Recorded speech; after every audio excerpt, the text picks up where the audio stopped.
Demand versus supply இதுதான் விலையை தீர்மானிக்குது. பிட்காயினுக்கு கிடைச்ச நல்ல வரவேற்பு அடுத்து நிறைய கிரிப்டோ கரன்சிஸ் வர ஆரம்பிச்சது. அதில் 2018 உலகத்துக்கு அறிமுகமான ஒரு யூனிக்கான ப்ரைவசி காயின் தான் பெல்டெக்ஸ். பெல்டெக்ஸ் பற்றி முழுமையான ரிவ்யூ வீடியோ போட்டிருக்கோம், பார்க்காதவங்க மிஸ் பண்ணாமல் பாருங்கள். பிட்காயின், பெல்டெக்ஸ், எத்தீரியம், சொலனா, ரிப்பிள் அப்படின்னு நிறைய கிரிப்டோ கரன்சி இருக்கப்போ பெல்டெக்ஸ் எவ்வளோ நம்பகரமானது, பாதுகாப்பானது, லாபகரமானதுன்னு கேட்குறீங்களா?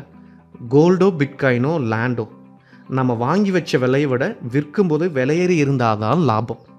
ஆனால் பெல்டெக்ஸை எக்ஸ்சேஞ்சில் வாங்கி அவங்களோட சிஸ்டர் கன்சர்னான ஏர்மேனில் ஸ்டேக் செய்யும் பொழுது காயினோட எண்ணிக்கை கூடிடுது. ஏர்மேனில் ஸ்டேக் செய்யும் பொழுது 3 வகையான பிளான் இருக்குது. 36 மாதம் இல்லைன்னா 60 மாதம். மாதம் ரிட்டர்ன்ஸ் வர மாதிரி பிளான் பண்ணிக்கலாம். இல்லைனா ஃபிக்ஸ்டு பிளானில் என் மெச்சூரிட்டி பல்காக இருக்க மாதிரி பார்த்துக்கலாம். இல்லைனா காம்போ பிளானில் மாதம் கொஞ்சம் ரிட்டர்ன்ஸ் வர மாதிரி, கான்ட்ராக்டோட எண்டில் கொஞ்சம் பல்கான ரிட்டர்ன்ஸ் இருக்க மாதிரி பிளானை சூஸ் பண்ணிக்கலாம். நம்மளோட தேவை என்னவோ அதுக்கேற்ற மாதிரி நம்ம பிளானை சூஸ் பண்ணிக்க முடியும்.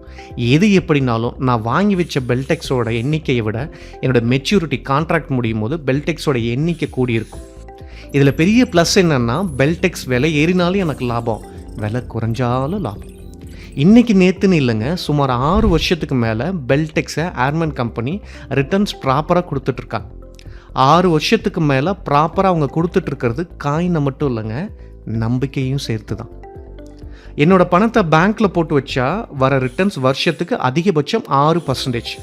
அதாவது 7% மேலே இருக்க விலைவாசி உயர்வில் பேங்க்கில் இருக்க பணம் வெறும் 6% தான் வளருது. அதுவே தங்கத்தில் போட்டு வச்சா வருஷத்துக்கு 11%.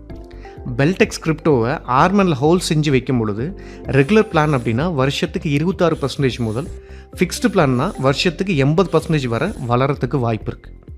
எல்லாத்துக்கும் மேலே பெல்டெக்ஸ் மாதிரியான ஒரு ஸ்டேபிளான கிரிப்டோ கரன்சியை வாங்கி வைக்கிறப்போ அது ஒரு நம்பகமான டிஜிட்டல் அசட், அதையும் வாங்கி வைக்கிறோம் அப்படின்றத நம்ம மறந்துடக்கூடாது. பெல்டெக்ஸில் நமக்கு இருக்க வாய்ப்புகள், ஒன்று சொத்தாக வாங்கி வச்சு சொத்தோட மதிப்பை கூட்டலாம். அடுத்து இது சரியாக இருக்குன்ற பட்சத்தில் பெல்டெக்ஸை வியாபாரமாக எடுத்து செய்யலாம். வியாபாரமாக எடுத்து செய்யும்போது நிறைய பெல்டெக்ஸ் காயினை இன்சென்டிவாக பெற முடியும். கிரிப்டோ அசட் அதிகமாக சேர்த்துன்னு உங்களுக்கு ஆசை இருக்குது அப்படின்னா பிஸ்னஸ் அப்படின்றது ஒரு பெஸ்ட் ஆப்ஷன்.